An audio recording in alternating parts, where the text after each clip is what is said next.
El antiguo Israel celebraba todos los años en Jerusalén 3 grandes fiestas. La principal de todas era la fiesta de los tabernáculos, que duraba 7 días. Se llamaba así porque las familias se metían en tabernáculos o cabañas hechas con ramas y hojas de los árboles los 7 días que duraba la fiesta. Estas cabañas se construían en las terrazas de las casas, en los patios, en el atrio del templo y en las calles. Era una manera de recordar que sus antepasados se habían protegido en cabañas durante los años de su peregrinación por el desierto. Esta fiesta se celebraba coincidiendo con el final del año agrícola, cuando se recogían las cosechas del trigo y de la cebada. Dice Juan que Jesús había vuelto a Galilea después de haber estado ausente de esa región varios meses. Y dice también que Jesús no quería ir a Judea, porque los judíos estaban intentando matarle. Y como la fiesta de los tabernáculos estaba cerca, le dijeron sus hermanos o sus hermanastros: «Sal de aquí y vete a Judea, para que también tus discípulos vean las obras que haces, porque ninguno que quiera hacerse conocer hace sus obras en secreto. Manifiéstate al mundo». No sabemos a qué obras se estaban refiriendo, pero Juan comenta que sus hermanos le estaban diciendo esto porque no creían en él. Jesús había estado apartado de Judea todo 1 año y medio por el ambiente de oposición que allí se respiraba. Ahora sus hermanos le estaban hablando de forma irónica, con la intención de hacerlo ir a Jerusalén a enfrentarse con sus enemigos. De esa manera expresaban su hostilidad contra las reivindicaciones mesiánicas de Jesús. Pero Jesús dijo a sus hermanos que todavía no había llegado su hora para manifestarse como el Mesías en la fiesta. Les dijo que fueran ellos y él se quedó unos días más en Galilea. Y Jesús también salió a la fiesta días después, pero al principio no fue abiertamente, sino en secreto. Y como llegó a Jerusalén sin darse a conocer, los judíos lo buscaban en la fiesta, preguntando a todos dónde estaba Jesús. Y había división de opiniones sobre Jesús entre la multitud, unos diciendo que era bueno y otros que engañaba al pueblo. Pero ninguno hablaba públicamente de él por miedo a los judíos. Y a la mitad de la fiesta subió Jesús al templo y enseñaba. Y se maravillaban los judíos diciendo: «¿Cómo sabe éste de letras sin haber estudiado?». Y Jesús les dijo: «Mi doctrina no es mía, sino de aquel que me envió. El que quiera hacer la voluntad de Dios conocerá si la doctrina es de Dios o si yo hablo por mi propia cuenta. El que habla por su propia cuenta busca su propia gloria, pero el que es verdadero busca la gloria del que le envió, y no hay injusticia en él». Y Jesús condenó a los judíos por su actitud contra la doctrina y contra la ley, diciendo: ¿no os dio Moisés la ley y ninguno de vosotros la cumple? ¿Por qué, pues, queréis matarme? Y algunos decían de Jesús: ¿no es este a quien buscan para matarlo? Pues habla públicamente y no le dicen nada. ¿Habrán reconocido los gobernantes que es en verdad el Cristo? Pero nosotros sabemos de dónde es Él, y cuando venga el Cristo nadie sabrá de dónde sea. Y Jesús, enseñando en el templo, alzó la voz y dijo: «A mí me conocéis y sabéis de dónde soy, pero yo no he venido por mí mismo. El que me envió es verdadero, y vosotros no le conocéis, pero yo sí le conozco, porque de él procedo. Jesús estaba diciendo clara y abiertamente a esos judíos que ellos no sabían nada ni del Cristo ni de Dios Padre. Aquello les ofendió tanto que quisieron prenderle. Pero la vida de Jesús estaba en manos de su Padre y nadie podía hacerle daño porque, como había dicho a sus hermanos, la hora de dar su vida por toda la humanidad no había llegado todavía. Pero muchos de los que estaban escuchándole sí creyeron en él, diciendo: «Cuando venga el Cristo, ¿hará más señales de las que hace él?». El primer día y el octavo de la fiesta de los tabernáculos eran días de reposo, y durante la semana se ofrecían sacrificios con sus correspondientes presentes y libaciones o derramamiento de líquidos sobre el altar. Durante los 7 días de la celebración sacaban agua del estanque de Siloé con un cántaro de oro que se llevaba en procesión hasta el templo, donde los sacerdotes la ofrecían mientras los cantores recitaban un pasaje del profeta Isaías que decía: «Sacaréis con gozo aguas de las fuentes de la salvación». Y fue en este momento del ritual de la celebración, en el último día de la fiesta, cuando Jesús se puso en pie y alzando la voz dijo: «Si alguno tiene sed, venga a mí y beba. El que cree en mí, como dice la Escritura, de su interior correrán ríos de agua viva».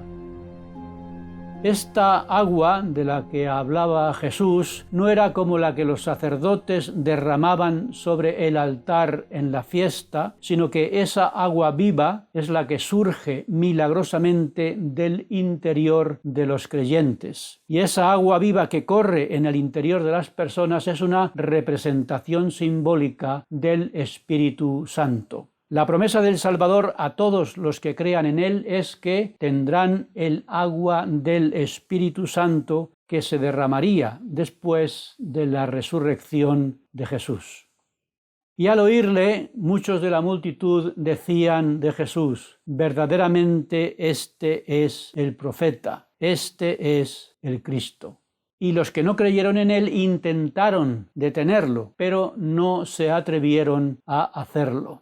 Al oír los principales sacerdotes y los fariseos las enseñanzas de Jesús y lo que la gente decía de él, enviaron alguaciles para que lo detuvieran y lo metieran preso. Pero los alguaciles que habían enviado para prender a Jesús volvieron sin él a los principales sacerdotes y fariseos, y ellos les preguntaron: «¿Por qué no lo habéis traído?».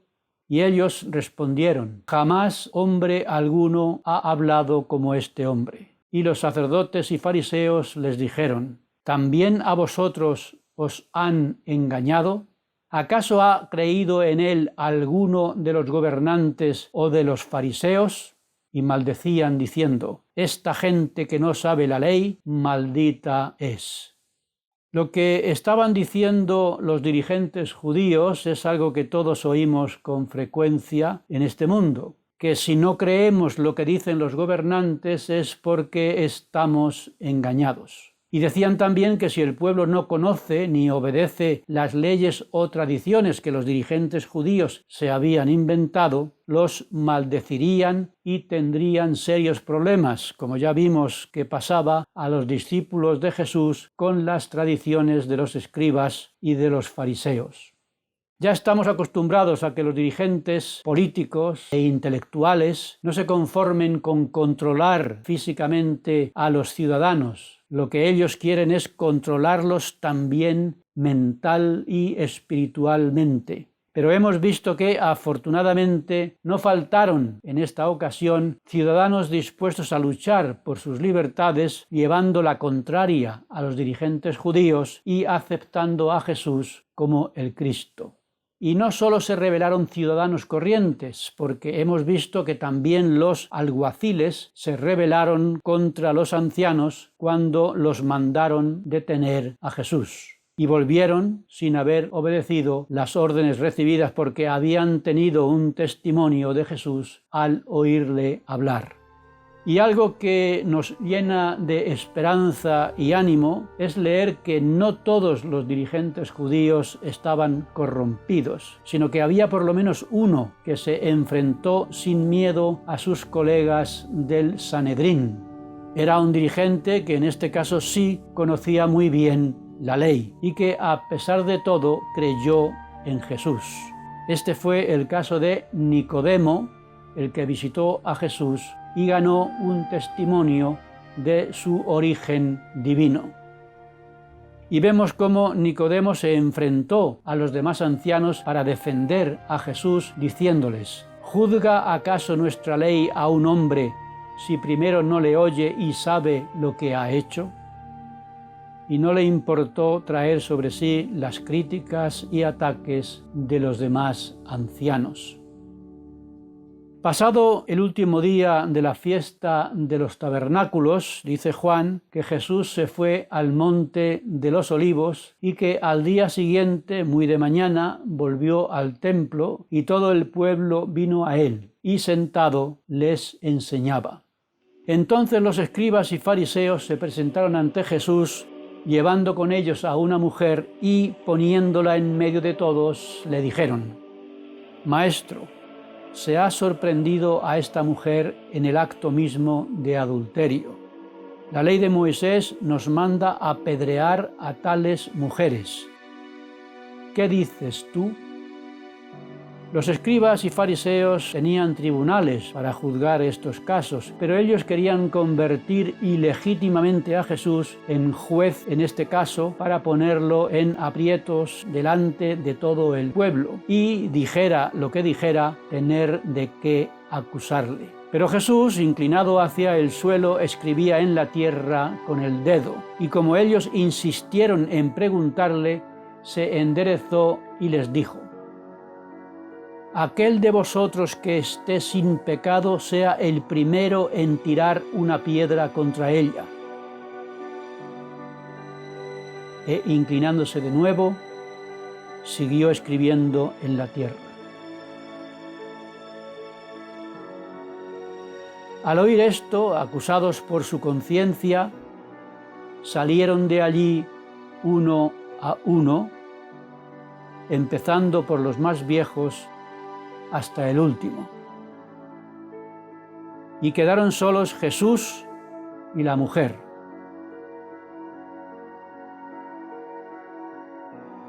Y enderezándose Jesús, y no viendo en medio a nadie más que a ella, le dijo: Mujer, ¿dónde están los que te acusaban?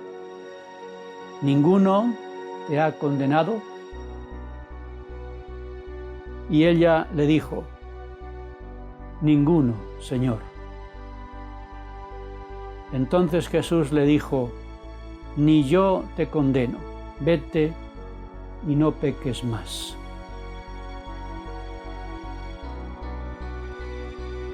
En la revisión que hizo José Smith de este pasaje añadió lo siguiente: Y la mujer glorificó a Dios desde aquella hora y creyó en su nombre, indicando que la mujer siguió el consejo del Señor y cambió su vida. En la fiesta de los tabernáculos que acababan de celebrar era costumbre iluminar el atrio del templo en el primer día de la fiesta y los rabinos danzaban con antorchas como parte de la ceremonia de la iluminación. Y sabiendo Jesús que el pueblo aún recordaría esa parte de la celebración, aprovechó para decir: Yo soy la luz del mundo. El que me sigue no andará en tinieblas, sino que tendrá la luz de la vida. Al oír estas palabras, los fariseos aprovecharon para acusarle otra vez, diciendo: Tu testimonio no es verdadero, porque das testimonio de ti mismo. Los fariseos decían esto porque entre los rabinos se enseñaba sobre este asunto de las evidencias en cada caso que nadie puede dar testimonio de sí mismo. Jesucristo había reconocido anteriormente la necesidad de un testimonio adicional para confirmar sus palabras, diciendo a los judíos: si yo doy testimonio sobre mí mismo, mi testimonio no es verdadero. Otro es el que da testimonio sobre mí. El Padre que me envió ha dado testimonio de mí. Y ahora Jesús vuelve a enseñar este principio diciendo: en vuestra ley está escrito que el testimonio de dos hombres es verdadero. Yo doy testimonio de mí mismo, y el Padre que me envió da testimonio de mí. Y ellos le dijeron: ¿dónde está tu Padre? Y respondió Jesús: ni a mí ni a mi Padre conocéis. Si me conocieseis a mí, también a mi Padre conoceríais. El problema de los judíos para poder obtener un testimonio de Jesús, como el Hijo de Dios, lo resumió Jesús diciendo: yo me voy y me buscaréis, pero en vuestro pecado moriréis, porque a donde yo voy vosotros no podéis venir. Vosotros sois de abajo y yo soy de arriba. Vosotros sois de este mundo, pero yo no soy de este mundo. Dice Juan que después de oír a Jesús estas palabras, muchos creyeron en él. Y dijo Jesús a los judíos que habían creído en él: si vosotros permanecéis en mi palabra, seréis verdaderamente mis discípulos, y conoceréis la verdad, y la verdad os hará libres. Pero los que no creían ni querían creer en Jesús reaccionaron violentamente contra él y contra sus palabras, y el diálogo entre los judíos incrédulos y Jesús es una buena lección para quienes demuestran que son de este mundo cuando insisten en rechazar el mensaje liberador de Dios. Estos judíos incrédulos dijeron a Jesús: nosotros somos linaje de Abraham. Jamás hemos sido esclavos de nadie. ¿Cómo dices tú que seremos libres? Y Jesús les respondió: de cierto os digo, que quien hace pecado, esclavo es del pecado. Así que, si el Hijo os libertare, seréis verdaderamente libres. Sé que sois descendientes de Abraham, pero procuráis matarme, porque mi palabra no tiene cabida en vosotros. Yo hablo lo que he visto en mi Padre, y vosotros hacéis lo que habéis visto en vuestro padre. Y los judíos insistieron diciendo: nuestro padre es Abraham. Y Jesús les dijo: si fueseis hijos de Abraham, las obras de Abraham haríais. Pero vosotros queréis matarme porque os he dicho la verdad que he oído de Dios. Esto no lo hizo Abraham. Vosotros sois de vuestro padre el diablo, y los deseos de vuestro padre queréis hacer, aunque es mentiroso y es padre de la mentira.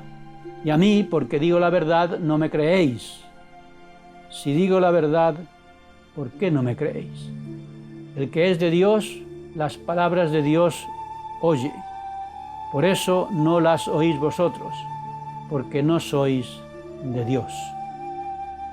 Y Jesús terminó estas duras palabras dando un testimonio directo a estos judíos endurecidos por sus pecados, diciendo: de cierto os digo, antes que Abraham fuese, yo soy. Al decir Jesús de sí mismo, yo soy, estaba dando testimonio de que Él es Jehová, el Dios de Israel. Esto era una blasfemia para los judíos que intentaron apedrear a Jesús, pero Él se escondió, salió del templo y se fue. Y después de este día lleno de tensión, Jesús se encontró con un hombre que era ciego de nacimiento, y los discípulos le preguntaron: Rabí, ¿quién pecó, él o sus padres, para que naciera ciego? Esta pregunta muestra una de las creencias del judaísmo de aquella época, que las discapacidades de nacimiento como esta son fruto del pecado. Pero Jesús no creía tal cosa, pero sí que las discapacidades de esta vida mortal pueden ser un medio para que el poder y el amor de Dios se manifiesten. algo que todos debemos meditar y aprovechar si queremos que Dios transforme nuestras debilidades en fortalezas y sean un testimonio al mundo.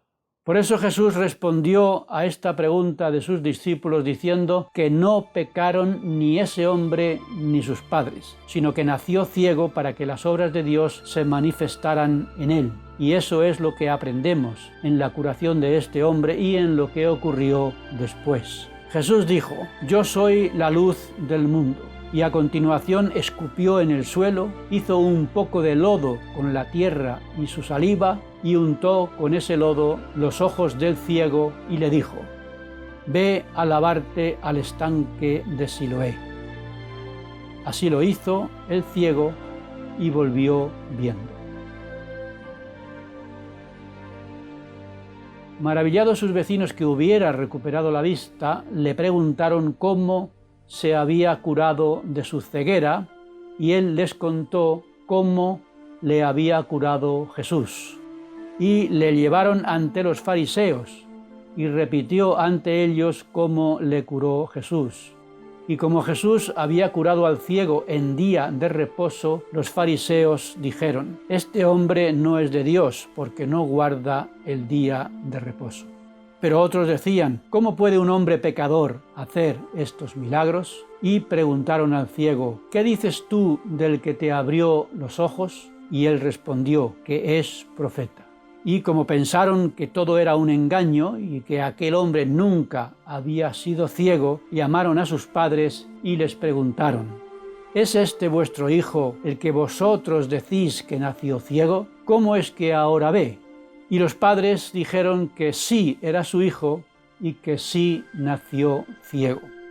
Pero como tenían miedo a los judíos, porque a todos los que afirmaban que Jesús era el Cristo lo expulsaban de la sinagoga, dijeron que no sabían cómo recuperó la vista, ni quién lo había hecho. Y dijeron a los judíos: «Preguntadle a él, edad tiene para hablar por sí mismo». Y llamando otra vez al que había sido ciego, le dijeron: «Da la gloria a Dios, porque nosotros sabemos que ese hombre que te curó es pecador». Y con gran sentido común y pragmatismo ejemplares les respondió: «Si es pecador, no lo sé. Una cosa sí sé, que yo estaba ciego y ahora veo». Y los judíos le volvieron a pedir que explicara cómo le curó. Y les replicó: «¿Por qué lo queréis oír otra vez? ¿Queréis acaso haceros sus discípulos vosotros también?». Aquella ironía fue una provocación intolerable para estos hipócritas, y los judíos le insultaron y le dijeron: «Tú eres su discípulo, pero nosotros somos discípulos de Moisés, porque sabemos que Dios habló con Moisés, pero éste no sabemos de dónde es». Y él les respondió, dando testimonio de Jesús sin miedo: «Pues esto es lo maravilloso, que vosotros no sepáis de dónde es, y sin embargo a mí me abrió los ojos. Y sabemos que Dios no oye a los pecadores, pero si alguno es temeroso de Dios y hace su voluntad, a ese sí le oye. Desde el principio nunca se ha oído decir que alguien haya abierto los ojos de uno que nació ciego. Si éste no viniera de Dios, no podría hacer nada». Y los judíos, insistiendo en su falsa creencia de que su ceguera era fruto del pecado, le dijeron: «Tú naciste enteramente en pecado, ¿y quieres enseñarnos a nosotros?». Y le echaron fuera. Y cuando Jesús supo que lo habían expulsado, le preguntó: «¿Crees tú en el Hijo de Dios?». Y le respondió: «¿Quién es, Señor, para que crea en él?». Y Jesús le dijo: «Ya le has visto, el que habla contigo es». A lo que el hombre respondió: «Creo, Señor», y postrado ante Jesús, le adoró. Y dijo Jesús: «Yo para juicio he venido a este mundo, para que los que no ven, vean, y los que ven, sean cegados». Y cuando algunos de los fariseos que estaban con Jesús oyeron estas palabras, preguntaron: ¿somos nosotros ciegos también? Y Jesús les dijo: si fuerais ciegos no tendríais pecado, pero como decís que veis, vuestro pecado permanece con vosotros. Después de esta experiencia tan sagrada, Jesús nos dice a todos nosotros: de cierto os digo, el que no entra por la puerta en el redil de las ovejas, sino que sube por otra parte, es un ladrón y salteador. Pero el que entra por la puerta, el pastor de las ovejas es. Y el pastor llama a las ovejas por su nombre, y como las ovejas reconocen su voz, le siguen. Jesús dio testimonio diciendo: yo soy el buen pastor. Conozco a mis ovejas y las mías me conocen a mí, así como el Padre me conoce y yo conozco al Padre, y pongo mi vida por las ovejas. Y Jesús dijo a los judíos: vosotros no me creéis porque no sois de mis ovejas. Mis ovejas oyen mi voz y yo las conozco y me siguen. Yo les doy vida eterna y no perecerán jamás. Mi Padre me las dio y nadie las arrebatará de mi mano. Hermanos y hermanas, el Señor nos invita todas las semanas diciéndonos: ven, sígueme. ¿Hay alguien mejor a quien seguir? Sigamos, pues, al buen pastor, porque Él promete la vida eterna y es el único que puede darla.